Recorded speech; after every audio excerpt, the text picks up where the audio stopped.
Breaking news आ रही है। BJP से गद्दारी करने वाले नेताओं को मोदी ने लात मारकर निकाल दिया है। 24 घंटे में देश की सियासत बदल गई है। लेकिन मोदी यही नहीं रुके, उन्होंने अपने 3 नेताओं को दी बाकी बचे गद्दार नेताओं को निकालने की जिम्मेदारी। असल में मोदी 2024 के चुनाव को लेकर कोई रिस्क नहीं लेना चाहते हैं, इसीलिए 2024 लोकसभा चुनाव से पहले मेगा प्लान तैयार कर दिया। अब बीजेपी सबसे पहले अपने गद्दार नेताओं को बाहर का रास्ता दिखाने में जुटी हुई है। किस किस की कुर्सी जाएगी, इस खास रिपोर्ट से समझिए। इधर पूरे देश में चर्चा सीमा की हो रही थी, उधर 24 घंटे में मोदी ने बहुत बड़ा खेल कर दिया। ऐसा खेल जिसे देखकर केजरीवाल की जान सूख गई, जबकि कांग्रेस के हौसले टूट गए। कर्नाटक में जब बीजेपी को हार मिली थी तब विपक्ष को यही लगा था कि 24 का खेल उसके लिए बहुत आसान होगा और वो मोदी शाह को मात देगा। लेकिन मोटा भाई के साथ मोदी ने मिलकर ऐसा प्लान बना दिया कि अब विपक्ष 7 जन्मों में भी मोदी को नहीं हरा पाएगा। इस बार मोदी ने 2024 के लिए बेहद खतरनाक रणनीति बनाई है। इस रणनीति में कुछ अपनों को भी जख्म देने की तैयारी है। सरकार में बैठकर मलाई खाने वाले नेताओं के मुंह से अब निवाला भी छीन लिया जाएगा, क्योंकि बताया जा रहा है कि आने वाले लोकसभा चुनाव में उन्हें बीजेपी से आउट होने को कह दिया है। इनमें कुछ ऐसे नाम हैं जो कई बड़े ऊंचे ओहदे पर बैठे हुए हैं। एक ओर जहां विपक्ष बीजेपी को सत्ता से हटाने के लिए चुनावी बिसात बिछा रहा है, तो वहीं दूसरी ओर मोदी ने अपने सबसे खास नेताओं के साथ मेगा प्लान बनाया है। इस मेगा प्लान को निभाने की जिम्मेदारी फिर से एक बार राजनीति के चाणक्य कहे जाने वाले अमित शाह को दी गई है, क्योंकि कहा जाता है कि अमित शाह की सोच को समझना मुश्किल ही नहीं नामुमकिन है। जहां जहां कांग्रेस ने अन्य दलों के साथ मिलकर सरकार बनाई, उसे अमित शाह ने अपनी सियासी बिसात बिछाकर गिरा दिया और बीजेपी की सरकार बना दी।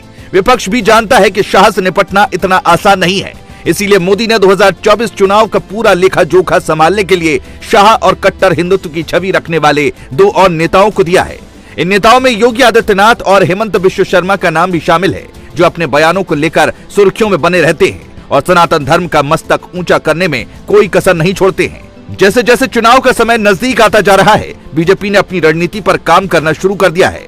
मोदी के तुरुप के इक्के कहे जाने वाले चाणक्य अमित शाह ने उन सांसदों को हटाने का काम भी योगी और हेमंता को दिया है, जिन्होंने अपनी लोकसभा क्षेत्र में कोई काम नहीं कराया। क्योंकि शाह भी समझ चुके हैं कि कुछ सांसद सत्ता में रहकर मलाई खा रहे हैं। जिन सीटों पर काम काज न करने की शिकायत मिली है, वहां से बीजेपी नेता को दोबारा टिकट नहीं दिया जाएगा। सबसे पहले नंबर योगी के यूपी का है, जहां की सारी सीटें जीतने के लिए बीजेपी ने अभी से काम करना शुरू कर दिया है। कट्टर हिंदुत्व की छवि रखने वाले योगी आदित्यनाथ पर यूपी में सभी सीटों को जितवाने की जिम्मेदारी है, क्योंकि यूपी में लोकसभा की 80 सीटें हैं, जो देश में सबसे ज्यादा हैं, और इसीलिए बीजेपी ने लोकसभा चुनाव 2024 के लिए मिशन 80 का लक्ष्य रखा है।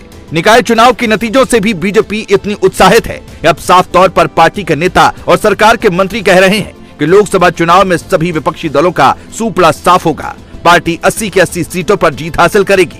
जैसे 2019 के चुनावों में बीजेपी गठबंधन अपना दबदबा बनाए रखने में सफल रहा है, वैसे ही 2024 के चुनाव में भी इसका असर साफ तौर पर दिखेगा। 2024 के लोकसभा चुनाव को लेकर सियासी तपिश गर्म है। हाल ही में हुआ एक सर्वे बीजेपी के लिए किसी टॉनिक से कम नहीं है। सर्वे के मुताबिक कुछ ऐसे बड़े राज्य हैं जहां बीजेपी पिछले चुनाव के मुकाबले इस बार और ज्यादा सीटें जीत सकती है। इसमें सीटों के लिहाज से सबसे बड़ा राज्य उत्तर प्रदेश भी शामिल है।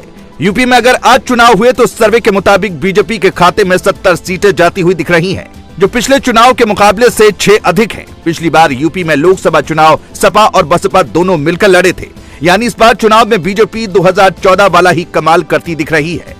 इसके साथ ही बीजेपी को इस बार असम में लोकसभा की 14 सीटें मिल सकती हैं। पिछले चुनाव में यहाँ पार्टी को 12 सीटें मिली थी।